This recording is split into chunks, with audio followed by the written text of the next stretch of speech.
Si toute langue confesse, et pourquoi pas tout rire avec Dieu.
C'est Dieu, oui, tu as raison de l'acclamer. Tu as raison de le célébrer. Tu as raison d'acclamer le roi des rois, le Seigneur des seigneurs. Papa, maman, regarde comment tu acclames l'agneau qui est assis sur le trône. Regarde de quelle manière tu es en train d'adorer celui-là qui est mort pour toi. De quelle façon tu acclames celui qui a laissé sa gloire pour toi et moi. De quelle façon tu acclames celui-là pour qui tu as laissé le lit et la maison. De quelle façon tu acclames celui-là pour qui tu as laissé tout chez toi pour l'adorer. Est-ce que tu ne peux pas ajouter des cris de joie, bien-aimé? La gloire de Dieu en ces lieux, est-ce que tu ne peux pas encore crier plus fort des cris de joie? Je dis à quelqu'un que la gloire de l'Éternel est en ces lieux. Comment est-ce que nous le célébrons? Je dis à quelqu'un que le roi des rois est ici. Le roi des rois est ici. Le roi des rois est en ces lieux, mon frère, ma soeur. Il a dit il siège au milieu de la louange et de l'adoration de son peuple. En ce moment, le trône est en ces lieux. Le trône du roi de rois est en ces lieux. Alors comment tu l'acclames, mon frère?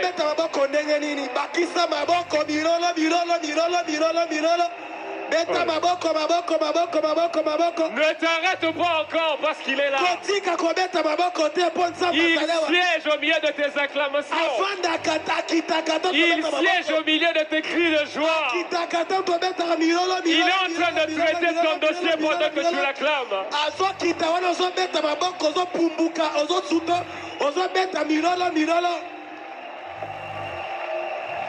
Alléluia. Alléluia. Merci Seigneur Jésus-Christ pour ta présence. Merci le roi de rois parce que tu es un Dieu fidèle. Parce que tu as dit que tu sièges au milieu de la louange et l'adoration. Mon frère, ma soeur et moi, nous avons la foi que tu es déjà là. Je sens que ce lieu est submergé de ta gloire, Seigneur. Le reste n'a plus d'importance pour nous. Car un jour dans tes parvis vaut mieux que 1000 ailleurs.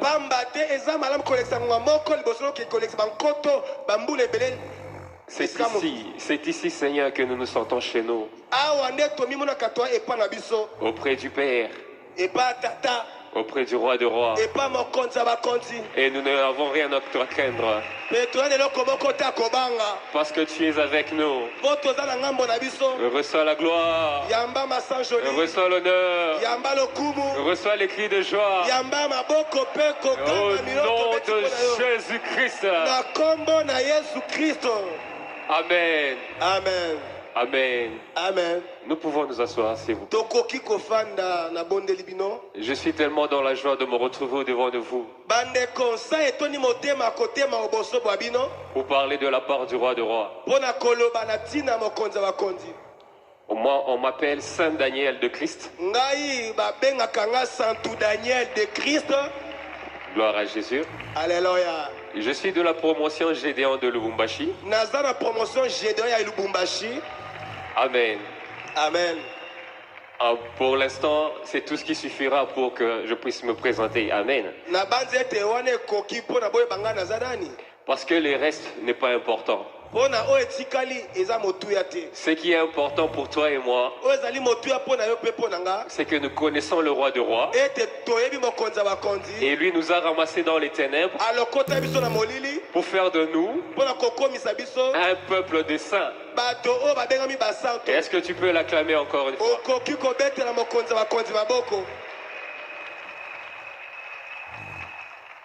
Je suis donc reconnaissant à l'égard du couple président Gabriel Alain Olangi, ainsi que tous les 7 aiglons, pour la grâce qui m'a été accordée de me retrouver ici, parler de Jésus-Christ, et que la gloire revienne à l'Éternel. Amen. Amen. Bien aimé, je remercie aussi le staff du ministère chrétien du combat spirituel. Parce que tout ceci, ça a été parce qu'ils ont été d'accord. Et nous rendons gloire à Dieu pour cela. Papa, maman, pour que ce jeune parle au-devant de vous aujourd'hui, il a fallu passer par des mains. Des mains de divers encadreurs. Depuis tout petit jusqu'à aujourd'hui. Ils sont tellement nombreux. Ils sont éparpillés dans le monde. Certains sont ici à Kinshasa. Les citer nommément me prendra du temps. Les citer nommément, ça va me prendre du temps. De part et d'autre, Chers encadreurs, de là où vous me regardez, de là où vous me suivez, ceci est le fruit de votre travail. Et je prie que Dieu vous rembourse au centuple. Que Dieu se souvienne de tout ce que vous avez dit, vous avez fait sur moi. Pour permettre à ce que ce jeune homme puisse parler au-devant de vous. Bien aimé, si vous m'aviez connu avant, jamais vous n'auriez pensé que je serais capable de parler au-devant du monde. Jamais vous n'auriez pensé que je serais capable de parler devant les gens. Mais gloire à Dieu, car le Saint-Esprit que nous avons reçu n'est pas l'esprit de timidité, mais c'est l'esprit de puissance. Acclamons le roi des rois.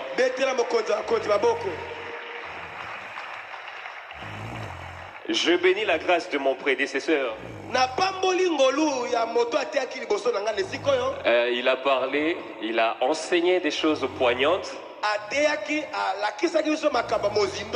Il a vraiment exhorté, il a vraiment enseigné des choses qui m'ont touché. Moi personnellement, j'ai été béni. Quelqu'un a été béni? Alléluia, alléluia.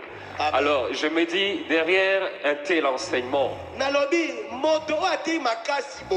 qu'est-ce qu'on peut ajouter de plus aujourd'hui?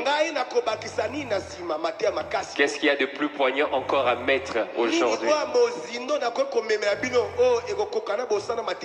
Personnellement, moi j'aime bien passer le temps dans la présence de Dieu. Ce qui fait qu'aujourd'hui, je ne viens pas vous enseigner. Je ne viens pas vous prêcher. Je viens qu'on partage ensemble. À l'issue d'un tel enseignement puissant, aujourd'hui, si je dois mettre un sous-thème à ce que je dois dire, pour celui qui est en train d'écrire, je dirais seulement la valeur d'un adorateur aux yeux des dieux. La valeur d'un adorateur aux yeux des dieux. Bien aimé, on nous parle de l'adoration, on nous parle de l'adorateur. J'ai aimé la pertinence qui a été mise sur le fait que Dieu fait attention d'abord sur celui-là qu'il adore avant de prendre son offrande.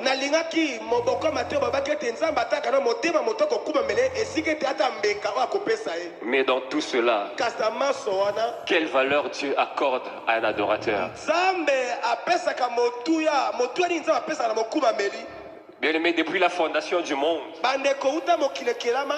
nous ne connaissons pas les raisons qui ont poussé Dieu à créer le ciel et la terre. L'homme a chuté dans le péché, dans la rébellion. Malgré tout cela, Dieu n'a pas cessé d'aimer l'homme.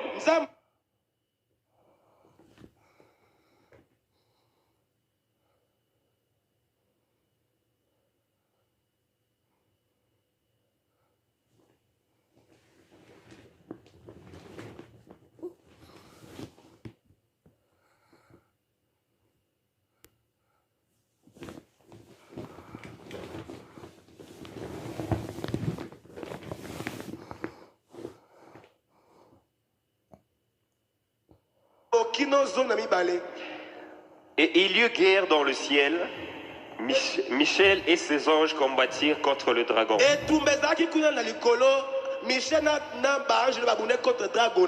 Et les dragons et ses anges combattirent. Mais ils ne furent pas les plus forts. Et leur place ne fut plus trouvée dans le ciel. Et il fut précipité. Le grand dragon, le serpent ancien, appelé le diable et Satan, c'est lui qui séduit toute la terre. Il fut précipité sur la terre. Et ses anges furent précipités avec lui. Et j'entendis dans le ciel une voix forte qui disait: maintenant le salut est arrivé. La puissance, et le règne de notre Dieu et l'autorité de son Christ, car il a été précipité, l'accusateur de nos frères. C'est lui qui les accusait devant notre Dieu jour et nuit. Ils l'ont vaincu à cause du sang de l'agneau et à cause de la parole de leur témoignage. Et ils n'ont pas aimé leur vie jusqu'à craindre la mort. C'est pourquoi réjouissez-vous, cieux, et vous qui habitez dans les cieux. Malheur à la terre et à la mer, car le diable est descendu vers vous, animé d'une grande colère, sachant qu'il a peu de temps. La parole du Seigneur. Alléluia. Amen. Bien-aimé, moi, quand je lis ce passage, je ne dis pas que c'est la Bible qui les dit. Moi, je comprends les choses d'une autre manière. Lucifer, un ange de lumière, s'est chargé d'apporter l'adoration et la louange auprès du Père. Je me dis qu'à ce moment-là, tout ne s'est passé que dans les cieux. Et toute la gloire, toute la perfection qu'il y avait dans le paradis, tout cela finit par le séduire pour qu'il veille se rebeller contre Dieu. Et j'ose croire que la terre existait déjà, mais elle était informe et vide. Je pense que quelqu'un m'entend. Pendant qu'il y avait guerre au ciel, Lucifer, qui était en train d'être dégagé du ciel, ici sur la terre était informe et vide. Quelqu'un me suit? Alléluia. Amen. La Bible dit que le dragon et tous les anges corrompus ont été vaincus. Et leur place ne fut plus trouvée dans les cieux. Ils ont été précipités sur la terre. Bien aimé, regardez la grandeur de Dieu. Seulement l'endroit où il a précipité Lucifer avec toute sa puissance, il décide d'y aller. Il envoie d'abord son esprit. Genèse dit, l'Esprit de Dieu se mouvait sur la terre. Et Dieu décida. Et il dit, créons l'homme à notre image, à notre ressemblance. Vous voyez dans le contexte dans lequel Dieu va créer l'homme. Lucifer est là, animé d'une très très grande colère. Il sait ce que c'est que l'adoration. Mais Dieu le surprend encore une fois. Il va créer des êtres vils, des êtres faibles, pleins de péchés, de faiblesses, sans force. Et pour faire de ces personnes-là, ces adorateurs, est-ce que quelqu'un me comprend? J'étais en train de dire donc, c'est dans ce contexte que Dieu décide de créer l'homme. Parce qu'il sait que celui qui est chargé de l'adoration et la louange a été orgueilleux et qui n'a plus eu sa place dans le ciel. Il fallait remplacer quelqu'un. Il fallait remplacer quelqu'un. Il fallait que quelqu'un vienne à apporter une autre dimension de l'adoration. Bien aimé dans le Seigneur, il y a un chanteur qui dit, les anges dans le ciel, s'ils peuvent adorer Dieu, ils ne peuvent pas dire, Seigneur, tu es celui qui guérit du cancer. Vous savez pourquoi? Parce que l'ange n'a pas le corps pour souffrir du cancer. L'ange ne sait pas ce que c'est que guérir du cancer. Et comment est-ce qu'il va adorer Dieu comme étant celui qui guérit du cancer? Non, il a fallu un homme. Il a fallu des êtres qui ont connu ce cancer-là, qui ont souffert dans ce cancer, qui ont vu la guérison de Dieu et venir offrir une offrande d'adoration auprès du Père. C'est à cause de ça. Bien aimé, quand la Bible nous dit qu'il siège au milieu de la louange et de l'adoration, papa, maman, quand tu viens adorer Dieu et que Dieu siège ici, il n'est pas seul. Il est avec toute la cour royale. Mais pendant que tu es en train d'adorer, tout le monde se tait pour entendre l'adoration d'un pécheur.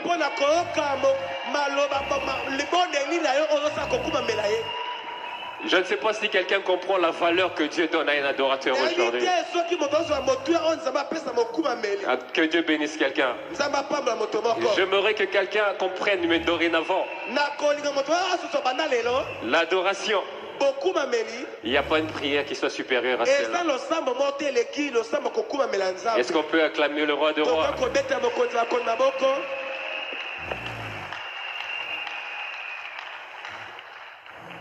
Bien aimé, le combat a commencé. Le combat, c'était que, imaginez que quelqu'un qui était dans la gloire,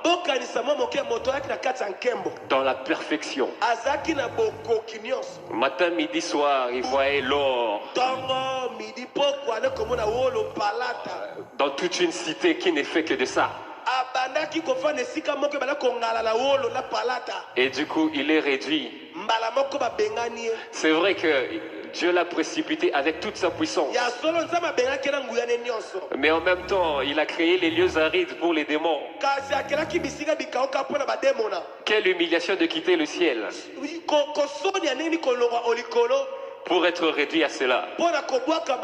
Il ne s'arrête pas à ça, mais il prend l'homme, pour appeler ça Esikawana, pour lui donner la place qu'occupait. Papa, maman. Le diable. Papa, maman. Papa, maman. C'est toi et moi qui sommes devenus des chargés d'adoration pour la gloire de Dieu. Non, je ne sais pas si quelqu'un me comprend. C'est toi et moi qui sommes devenus des chargés de l'adoration pour le ciel. C'est à cause de ça que toi et moi, parce que le Saint-Esprit est sur terre, nous sommes devenus le quatrième personnage de la divinité. Je ne sais pas si quelqu'un a saisi ce que je suis en train de dire. Par la présence du Saint-Esprit sur terre, toi et moi sommes devenus le quatrième personnage de la divinité. Alléluia. Gloire au Seigneur. Maintenant, j'aimerais que quelqu'un comprenne pourquoi est-ce que le combat spirituel existe. C'est vrai, la chute de l'homme a eu lieu. Le sang adamique, c'est avec ça que nous avons grandi. Les origines et tout ce que nous disons, c'est vrai. C'est la réalité du combat spirituel. La sorcellerie, la coutume, tout ça, c'est vrai. Mais ce système qu'il a créé, et il a créé pour quelle raison? Pour que toi tu ne sois pas un adorateur de Dieu.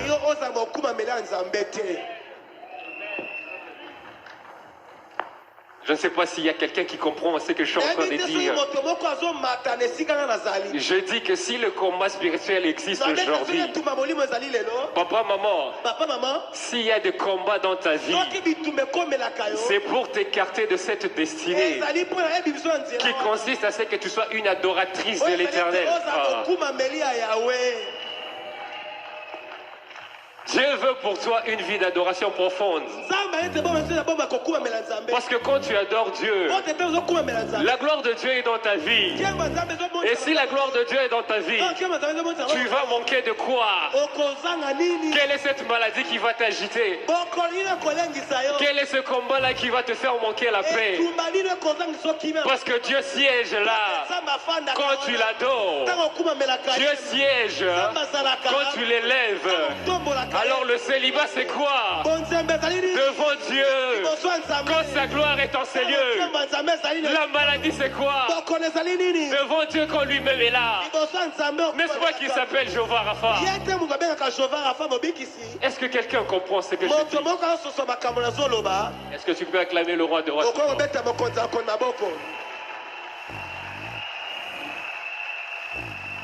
Alléluia. Amen. Bien-aimé, l'adoration. Regardez tout l'intérêt que Dieu donne à l'adoration qui vient de la terre. Là au ciel, matin, midi, soir, on crie Alléluia, Hosanna au plus haut des cieux. On vient de nous chanter à l'agneau, oui, c'est ce qu'on dit dans le ciel aussi. À celui qui est digne d'ouvrir les 7 sceaux, oui, ça se dit. Ça fait partie de la gloire de Dieu. C'est normal. Mais curieusement que les 4 êtres vivants se taisent à un moment donné. Puis qu'ils ont entendu un homme ou une femme ici-bas qui est en train de bouger le trône de Dieu avec juste l'adoration. Et du coup on se demande d'où vient cette voix, qui a appris cette prière, qui connaît le secret de cette adoration. Tout le monde s'était là-haut et Dieu le Père reçoit ce qu'il attend de l'homme. Regarde ce que tu vaux devant de Dieu. Regarde ce que tu représentes devant de Dieu. Tu te dis adorateur. Ce n'est pas un titre. Non, c'est un état d'esprit. On nous l'a enseigné ici. Tu dois le vivre dans ta vie. C'est toute une vie l'adoration. Parce que le combat ne cessera jamais tant que tu seras sur terre. Le combat cessera le jour où tu seras enlevé. Alors si tu te concentres seulement sur le combat et tu laisses l'adoration à côté, tu n'accomplis pas toute ta mission. J'exhorte quelqu'un à devenir un adorateur. Acclame le roi de rois.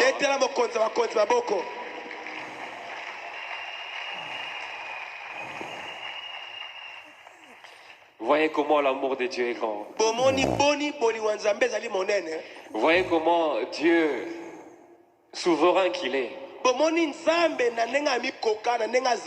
Des fois nous disons tu es souverain, tu es souverain. C'est-à-dire qu'il fait ce qu'il veut comme il veut. Voyez, l'homme a chuté. L'homme a péché. Et le péché est entré dans le monde. Dieu dans sa souveraineté, il pouvait tout effacer. Il pouvait faire une table rase et reprendre la création. Parce qu'il est souverain. Mais au lieu de ça, il sait ce qu'il a mis dans l'homme. Des fois même nous-mêmes, nous ne savons pas ce qu'il y a de spécial en nous. D'autres fois, lorsque nous regardons nos vies, on se demande, on se dit, Seigneur, qu'est-ce que de précieux que tu as trouvé en nous? Qu'est-ce qu'il y a de si spécial pour que les gens la grâce soient là? Qu'est-ce qui est de plus spécial que nous puissions avoir cette grâce-là? Papa, maman, quand tu as appris à connaître Dieu en profondeur, des fois tu vas t'interroger seul, avec des larmes aux yeux. Tu regardes ton passé, tu regardes ta famille, tu regardes tout ce qui s'est passé, et tu te demandes, comment est-ce que ça a commencé? Dieu dans toute sa gloire, il a tout l'univers pour lui seul. Mais maintenant, choisir un faible homme comme moi, est-ce que c'est faisable? Est-ce que c'est pas même une raison pour verser des larmes au devant de Dieu? Mais il le fait quand même. Nous chutons. À ceux qui vont la péter, il ne s'est pas limité là. Il prend son propre fils sur la croix de Golgotha. Pendant un moment, il lui tourne le dos. Il a oublié même son fils. Pourquoi?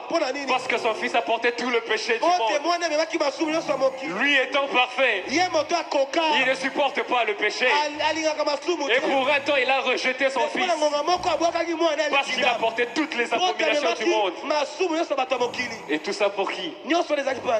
Pour toi et moi, papa. N'est-ce pas une raison d'adorer le roi des rois? Regarde comment tu acclames le roi des rois, mon frère, mon frère.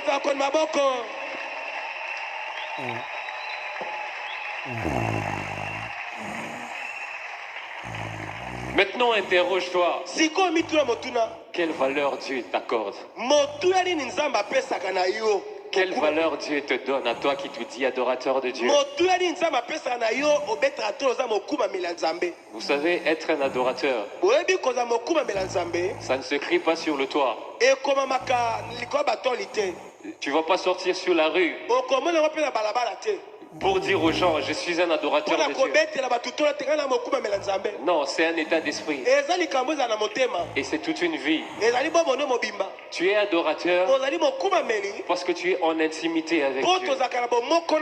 Ce n'est pas quand vous nous voyez devant au Bengi Biso adorateur et puis tu nous appelles des adorateurs. Et c'est ce qui fait de nous des adorateurs, non.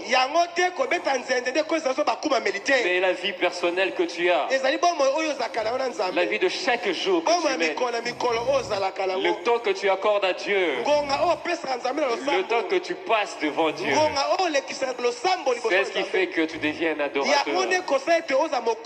Chacun de nous personnellement ici, on nous dit souvent que chacun a son témoignage. Mais ça veut dire quoi, avoir un témoignage? Et Zakakate que non, j'étais sorcier, Dieu m'a délivré. Non. C'est pas seulement que Et Zakakate que je vivais dans l'impudicité, que Dieu m'a délivré. Que j'étais autrefois impudique, Dieu m'a délivré d'impudicité. Non, si tu as un témoignage, ça veut dire que tu as un élément d'intimité avec Dieu. Je ne sais pas si quelqu'un saisit ce que je suis en train de dire. Si tu as un témoignage, ça veut dire que tu as une particularité en toi qui veut faire de toi un adorateur de Dieu. Ce qui veut dire qu'un adorateur, c'est un homme d'intimité. Quelqu'un qui vit dans les lieux cachés et qui passe du temps avec le roi des rois. Est-ce que tu peux acclamer le Seigneur des Seigneurs? Bien aimé, je ne suis pas un enseignant. Je ne suis pas un prédicateur non plus. Mais j'aime bien exhorter. Et je t'apporte aussi, bien aimé. Ce matin, je voudrais que tu réalises qui tu es devant Dieu. Des fois, quand tu regardes des problèmes que tu traverses, tu vois les combats qui viennent, la tempête qui te secoue. Tu oublies qu'il y a un Dieu grand. Tu oublies qu'il y a un Dieu merveilleux au-dessus de tout. Bien aimé, maman parlait d'un missionnaire qui s'est promené avec deux personnes.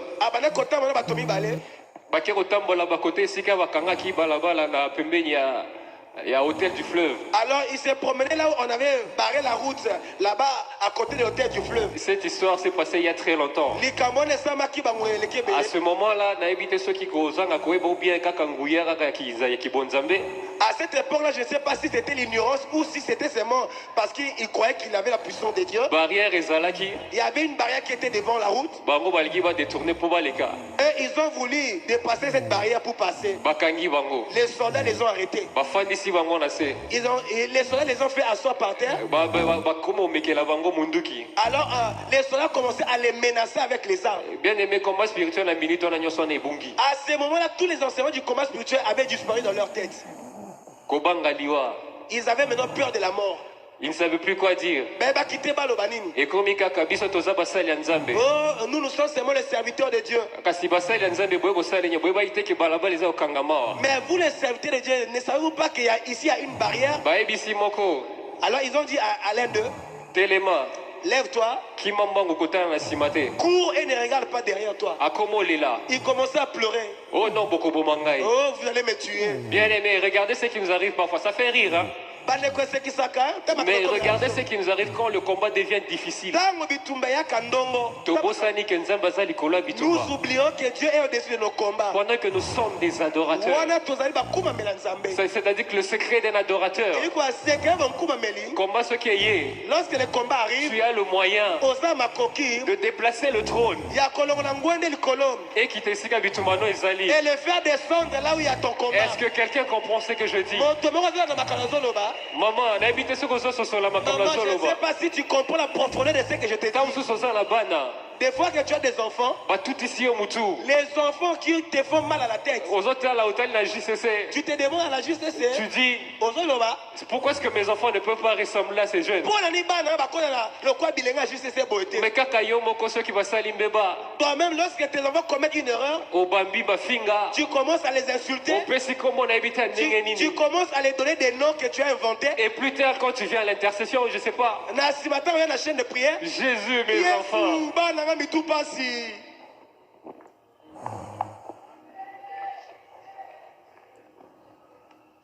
La valeur que Dieu accorde à un adorateur.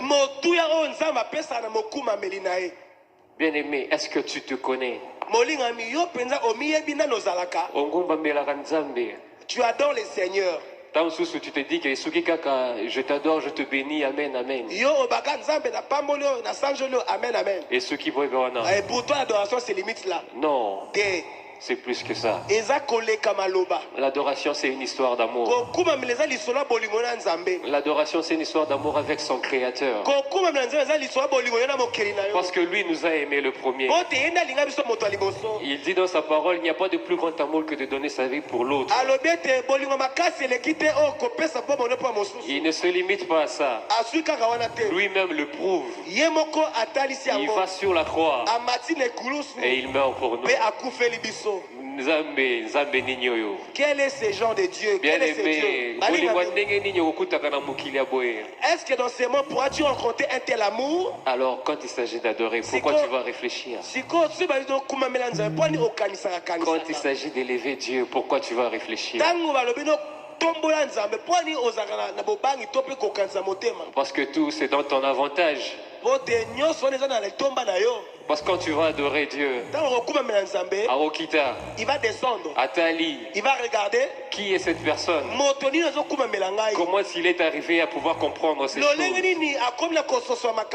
Et Dieu se sent obligé de descendre avec son trône.